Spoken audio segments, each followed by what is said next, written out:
Friends, அஸ்ஸலாமு அலைக்கும். Welcome to Sharmila kitchen. இப்போ என்ன செய்ய போகிறேன்னா, நான் விறகு அடுப்பில் மண்சட்டியில் மீன் குழம்பு வைக்க போகிறேன். அதுக்கு நான் கிழக்க மீன் தான் எடுத்துருக்கிறேன். கிழக்க மீனை நல்லா க்ளீன் பண்ணி எடுத்துருக்கிறேன். நான் மண்சட்டியில் எப்படி மீன் குழம்பு வைக்கிறேன்னு வாங்க பார்க்கலாம். நான் புளியை ஊற வச்சுக்கிட்டேன். தனியாக ஒரு சட்டியில் நான் மசாலா மீன் குழம்பு மசாலா எடுத்துக்கிட்டேன். அது கூட புளியை கரைச்சி எடுத்துக்கிட்டேன். தண்ணியை கரைச்சி மசாலாவோடு சேர்த்துக்கிட்டேன். அது கூட நான் முழுசாக கட் பண்ணி வச்சுருக்கிற வெங்காயத்தையும் சேர்த்துக்கிறேன், தக்காளியும் சேர்த்துக்கிறேன்.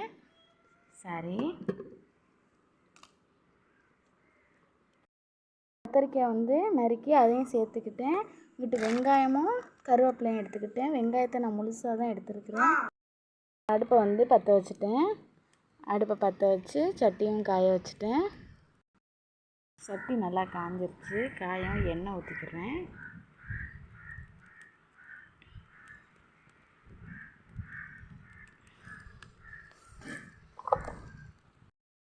நல்லா காஞ்சிருச்சு ஃப்ரெண்ட்ஸ். நான் வெந்தயம் பெருஞ்சீரகம் போட்டுக்கிட்டேன். அது கொஞ்சம் தான் இருக்குது, அதனால கொஞ்சம் அது கூடவே நான் எடுத்து வச்சுருக்கிற வெங்காயத்தையும் போட்டுக்கிட்டேன். வெங்காயம் போட்டு நல்லா தாளிச்சுக்கிறேன். வெங்காயம் நல்லா பொன்னிறமாக வருது. பொன்னிறமாக வரவும் நம்ம இருக்கிற ஆணத்தை ஊற்றிக்கிடுவோம்.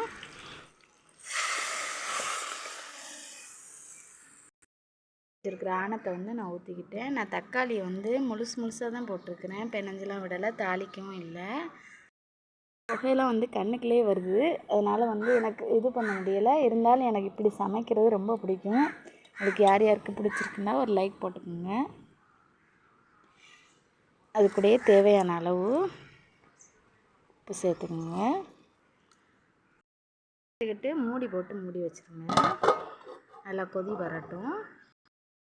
ஆனால் இங்கே நல்லா கொதிக்கட்டும் ஃப்ரெண்ட்ஸ். இங்கே நான் பொரிக்க தான் எடுத்துருக்கிறேன். ஃபஸ்ட்டு நான் மஞ்சத்தூள் சேர்த்துக்கிறேன். சேர்த்துக்கிட்டேன்.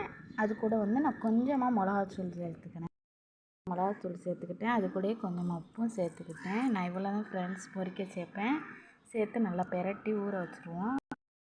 நல்லா பெரட்டி ஊற வச்சுருவோம் கொஞ்சம் நேரம். பொரிக்கிறதுக்கு புடலங்காய் தான் எடுத்துருக்கிறேன். இதை நான் சீவி கட் பண்ணிக்கிறேன். ஆனால் நல்லா கொதித்து வருது ஃப்ரெண்ட்ஸ். அது கூட நம்ம எடுத்து வச்சுருக்க மீனை கழுவிட்டு போடுவோம்.